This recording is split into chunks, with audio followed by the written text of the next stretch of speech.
Sugar ফল করার কি লক্ষণ, মানে ব্লাডে সুগার কমে গেলে কি তার লক্ষণ থাকে? অনেক ডায়াবেটিক পেশেন্ট অনেক ডায়াবেটিসের ওষুধ খান যাতে সুগার ফল করা বা হাইপোগ্লাইসেমিয়ার সম্ভাবনা থাকে।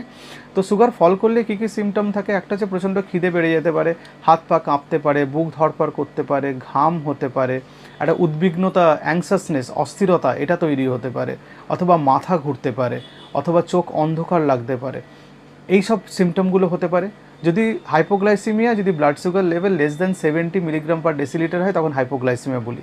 আর যখন blood sugar level less than 54 milligram per decilitre হয়, সিভিয়ার হাইপোগ্লাইসিমিয়া, এতে পেশেন্ট অজ্ঞান হয়ে যেতে পারে, খাবার খেতে না পারতে পারে, মুখের মাসেলগুলো, খাবার খেতে যে মাসেলগুলো লাগে সেগুলো নিস্তেজ হয়ে পড়ে, পেশেন্ট লেথার্জিক বা নিস্তেজ হয়ে পড়ে। তখন পেশেন্ট যদি মুখে খেতে না পারে, গ্লুকোজ তো খাওয়াতে হয় সুগার বাড়ানোর জন্য, তাহলে পেশেন্টের ইন্ট্রাভেনাস গ্লুকোজ ইঞ্জেকশন বা অন্য কোনো ইঞ্জেকশন, মানে গ্লুকাগন বা অন্য কোনো ইঞ্জেকশন দিতে হয় পেশেন্টের হাইপোগ্লাইসেমিয়া থেকে বাঁচানো।